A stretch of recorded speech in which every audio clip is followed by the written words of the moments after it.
Graça e paz, amados irmãos. Eu sou o pastor Diego Penha e eu gostaria de convidar você hoje a abrir comigo a sua Bíblia no Salmo de número 22.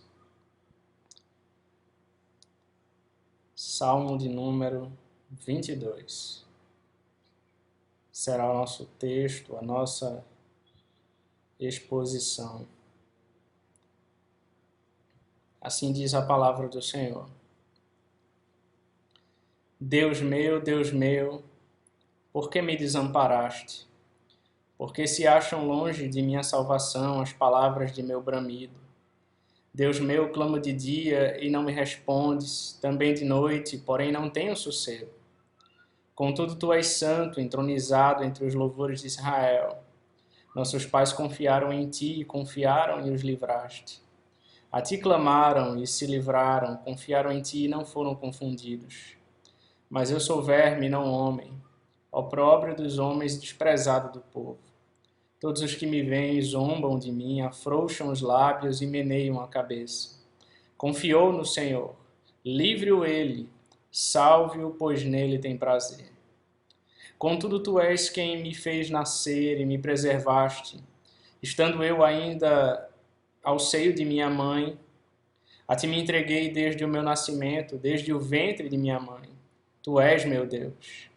Não te distancies de mim, porque a tribulação está próxima, e não há quem me acuda. Muitos touros me cercam, fortes touros de Bazã me rodeiam. Contra mim abrem a boca, como faz o leão que despedaça e ruge. Derramei-me como água e todos os meus ossos se desconjuntaram. Meu coração fez-se como cera, derreteu-se dentro de mim. Secou-se o meu vigor como um caco de barro e a língua se me apega ao céu da boca. Assim me deitas no pó da morte. Cães me cercam, uma súcia de malfeitores me rodeia. Transpassaram-me as mãos e os pés. Posso contar todos os meus ossos, eles me estão olhando e encarando em mim. Repartem entre si as minhas vestes e sobre a minha túnica deitam sortes. Tu, porém, Senhor, não te afastes de mim, força minha, apressa-te em socorrer-me. Livra a minha alma da espada e das presas do cão a minha vida. Salva-me das fauces do leão e dos chifres dos búfalos. Sim, tu me respondes. A meus irmãos declararei o teu nome. Cantar-te-ei louvores no meio da congregação. Vós que temeis o Senhor, louvai-o, glorificai-o, vós todos, descendência de Jacó. Reverenciai-o, vós todos, posteridade de Israel. Pois não desprezou nem abominou a dor do aflito, nem ocultou dele o rosto, mas o ouviu quando lhe gritou por socorro. De ti vem o meu clamor na grande congregação, cumprirei os meus votos na presença dos que o temem. Os sofredores hão de comer e fartar-se, louvarão o Senhor os que o buscam. Viva para sempre o vosso coração. Lembrar-se-ão do Senhor e a ele se converterão os confins da terra. Perante ele se prostrarão todas as famílias das nações, pois do Senhor é o reino, é ele quem governa as nações. Todos os opulentos da terra hão de comer e adorar, e todos os que descem ao pó se prostrarão perante ele, até aquele que não pode preservar a própria vida. A posteridade o servirá, falar-se-á do Senhor a geração vindoura. Hão de vir anunciar a justiça dele ao povo que há de nascer.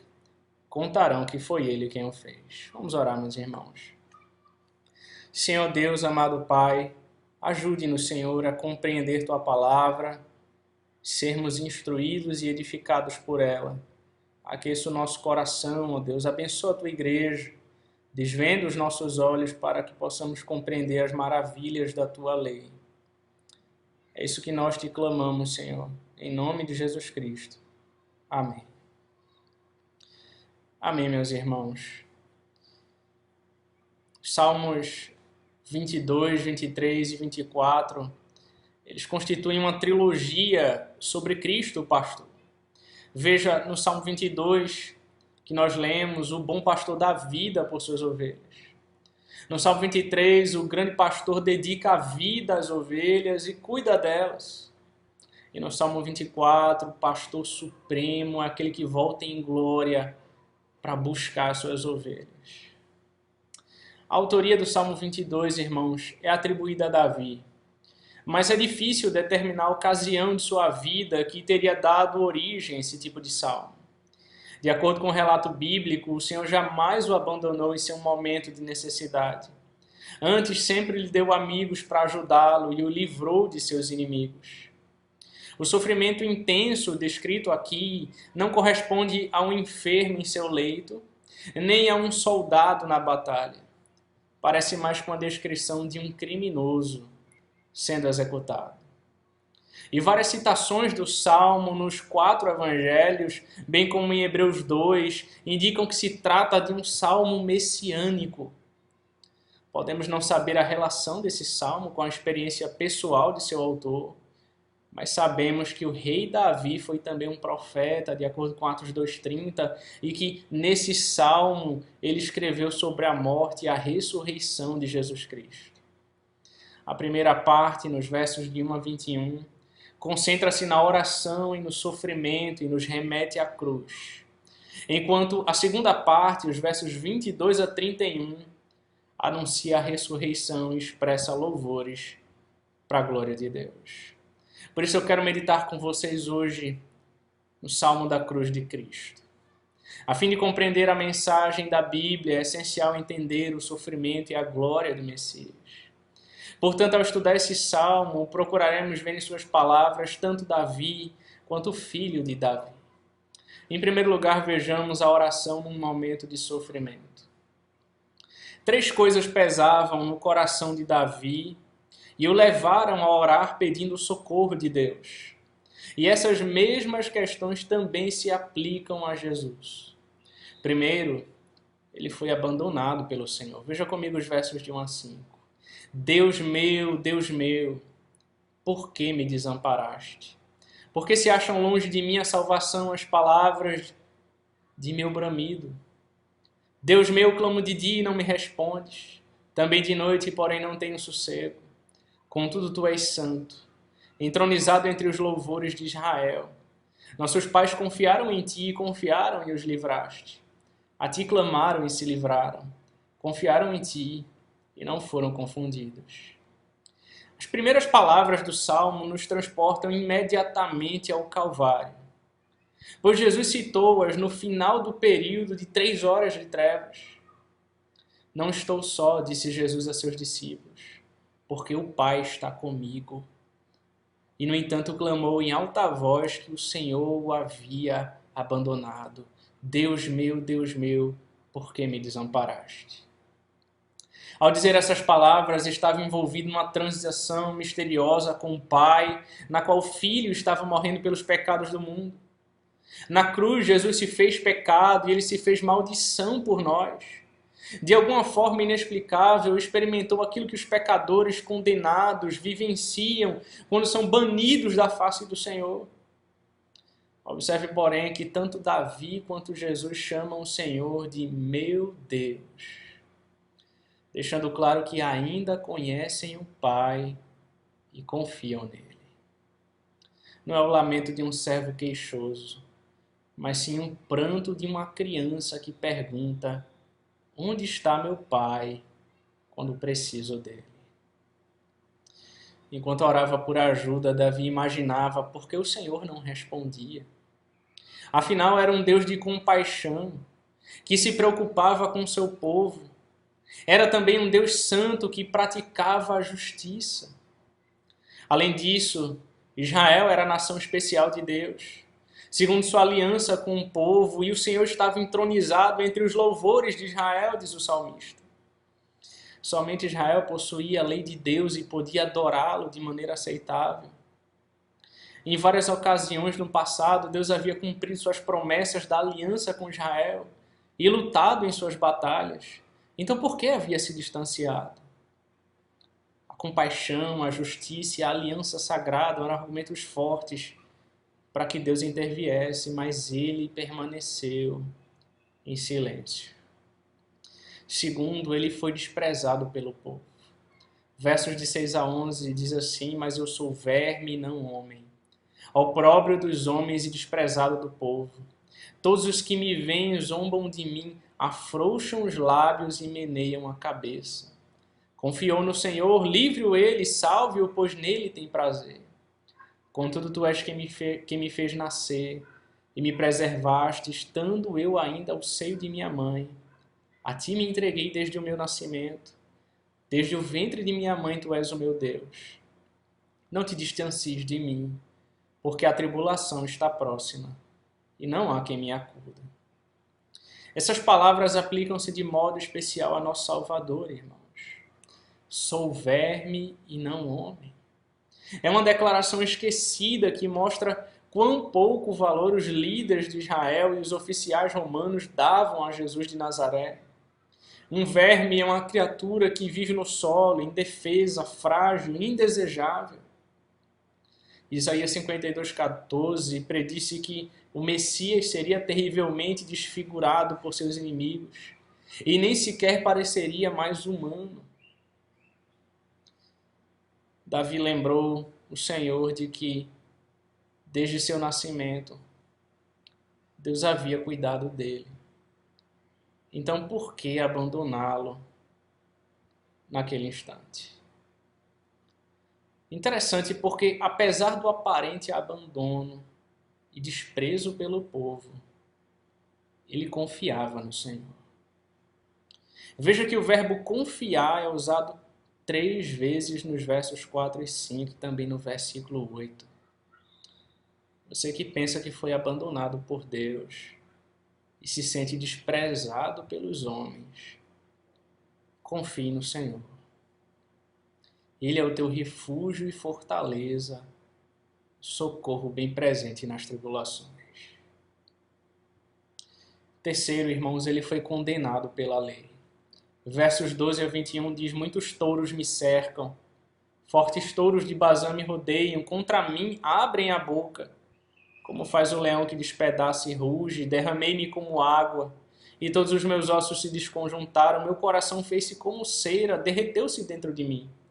Secou-se o meu vigor como um caco de barro, e a língua se me apega ao céu da boca, assim me deitas no pó da morte. Cães me cercam, uma súcia de malfeitores me rodeia, transpassaram-me as mãos e os pés. Posso contar todos os meus ossos, eles me estão olhando e encarando em mim. Repartem entre si as minhas vestes e sobre a minha túnica deitam sortes. Tu, porém, Senhor, não te afastes de mim.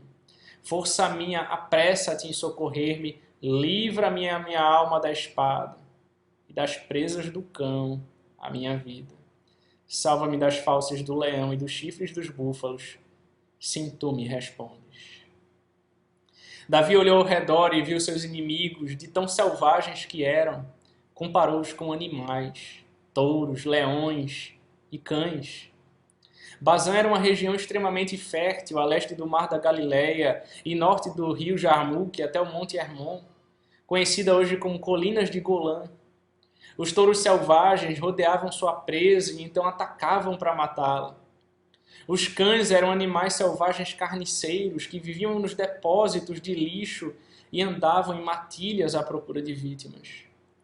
Portanto, a imagem aqui é o povo que participou da prisão e condenação de Jesus não passava de um bando de feras selvagens atacando o seu Criador. Davi olha para si mesmo e acaba fazendo uma descrição que sem dúvida correspondia de um homem sendo crucificado. Suas roupas são removidas, ele é colocado numa cruz e pregos são cravados em suas mãos e pés. Dependurado entre o céu e a terra, o seu corpo está desidratado. Ele é tomado de uma sede intensa e o final é o pó da morte. Desfalece como a água que se esvai e a cera que se derrete e se torna como um caco de barro. É impressionante como Davi descreve a crucificação, pois essa não era a pena capital usada em Israel e é pouco provável que ele alguma vez tenha presenciado esse tipo de execução. Rei Davi, o salmista profético, viu o que aconteceria ao Messias séculos depois. Por fim, Davi olhou para o alto, para o Senhor, e orou pedindo mais uma vez pelas forças de que precisava. No versículo 1 disse que Deus estava longe. No versículo 2, Davi escreveu que Deus não havia lhe respondido, mas agora ele quase grita: sim, tu me respondes. Deus responde a oração. Deus responde o clamor do aflito. Deus responde o clamor da sua igreja. E aqui está o ponto crítico de virada do salmo, irmãos, onde a oração num momento de sofrimento se transforma em louvor em tempos de vitória. Passamos agora do sofrimento para a glória, do clamor para o louvor. Nos versículos 1 a 21, Jesus suportou a cruz, mas a partir do verso 22 entra na alegria que lhe estava proposta. Ele havia orado pedindo para ser liberto da morte. E essa oração fora respondida. Em Mateus 26:30 diz que Jesus entoou um cântico de Páscoa antes de ir para a cruz. E de acordo com Hebreus 2, o Cristo ressurreto louvou a Deus no meio de seu povo. Observe que em seu cântico o Senhor fala do alcance cada vez maior da obra expiatória que ele completou na cruz. Vejamos, portanto, 3 aspectos desse louvor aqui. Primeiro, a grande congregação. Versos 22 ao 25, a meus irmãos declararei o teu nome, cantar-te-ei louvores no meio da congregação. Vós que temeis o Senhor, louvai-o, glorificai-o vós todos, descendência de Jacó. Reverenciai-o vós todos, posteridade de Israel, pois não desprezou nem abominou a dor do aflito. Nem ocultou dele o rosto, mas o ouviu quando lhe gritou por socorro. De ti vem o meu louvor na grande congregação. Cumprirei os meus votos na presença dos que o temem. A grande congregação, ou assembleia, era constituída daqueles que criam em Jesus e que se tornaram parte de sua igreja quando o Espírito veio em Pentecostes. Mas a igreja é composta de judeus e de gentios que formam um só corpo em Cristo, de todos aqueles que pela fé são filhos de Abraão. A igreja somos eu e você que estamos em Cristo. Por isso nós podemos nos juntar a esse coro, irmãos, essa assembleia e louvar ao Senhor porque Ele venceu na cruz. Deus não desprezou o seu Filho, do qual se compraz. Antes aceitou a sua obra na cruz. De modo que aquele que foi abandonado agora é acolhido. Aquele que foi desprezado agora é exaltado. Aquele que foi condenado e morreu numa cruz, ao terceiro dia ressuscitou, ascendeu aos céus e está sentado à destra de Deus Pai. Mas há um segundo aspecto desse louvor, ele aponta para um reino glorioso. Versos 26 a 29 diz: os sofredores hão de comer e fartar-se. Louvarão o Senhor os que o buscam, viva para sempre o vosso coração. Lembrar-se-ão do Senhor e a ele se converterão os confins da terra. Perante ele se prostrarão todas as famílias das nações. Pois do Senhor é o reino, ele quem governa as nações. Todos os opulentos da terra hão de comer e adorar, e todos os que descem ao pó se prostrarão perante ele, até aquele que não pode preservar a própria vida. Nós vemos aqui um banquete, irmãos, uma imagem conhecida do povo de Israel que esperava o reino messiânico. Quando o adorador judeu levava uma oferta pacífica ao Senhor, ele tomava parte do sacrifício para si, a fim de usá-lo num banquete com sua família e com quaisquer amigos que desejasse convidar. Isso está em Levítico capítulo 3, também o capítulo 7. Essa tradição tornou-se um retrato do futuro reino glorioso. Porém, os fiéis gentios também farão parte dessa festa. E o Messias reinará sobre toda a terra. Deus prometeu a Abraão em Gênesis 12 que por meio dele seriam benditas todas as famílias da terra. E essa promessa cumpriu-se com a vinda de Cristo para morrer pelo mundo. Mas quando ele voltar, a promessa se cumprirá de modo glorioso no estabelecimento de seu reino magnífico. Todos se sujeitarão com ele e encontrarão satisfação somente na graça do Senhor. Um dia nos assentaremos com ele e desfrutaremos do seu banquete e das suas delícias perpetuamente. Zacarias 14:9 diz: o Senhor será rei sobre toda a terra. Naquele dia, um só será o Senhor e um só será o seu nome. O terceiro e último aspecto desse louvor nos remete às gerações vindouras, irmãos. Os versos 30 e 31 diz: a posteridade o servirá. Falar-se-á do Senhor a geração vindoura, aonde vinha anunciar a justiça dele, ao povo que há de nascer contarão que foi ele quem o fez. As bênçãos da expiação e do reino não serão temporárias, elas serão eternas, de geração em geração há de se anunciar as suas obras. Isso nos lembra 2 Timóteo 2:2.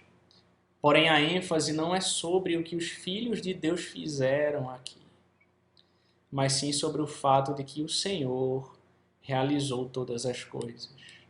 Foi Ele quem o fez, diz o salmista. Está consumado. Foi o que Jesus clamou na cruz. E por causa da obra dele, você que está perdido pode ser achado nele. Por causa da obra de Cristo, você que está desesperançado nesse mundo pode encontrar esperança nele. Por causa da obra de Cristo, você que está abatido pode ser fortalecido nele. Pois Cristo primeiro carregou a cruz, depois ele recebeu a glória. Você que está sofrendo por causa do Evangelho, lembre-se, você está sendo forjado à imagem do teu Redentor. E logo chegará o dia em que você receberá a coroa da justiça que está guardada para todos aqueles que o amam. Vamos orar, meus irmãos. Senhor Deus amado, santíssimo, nós te damos graças, Senhor, pela tua palavra e bendizemos o teu glorioso nome. Senhor, abençoa a tua igreja, fortalece a tua igreja e ajuda a tua igreja a ter esperança no Senhor, esperar no Senhor com paciência, colocar toda a sua confiança nele, crer nele, entregar-se de todo o coração a ele. Abençoa a tua igreja com paz.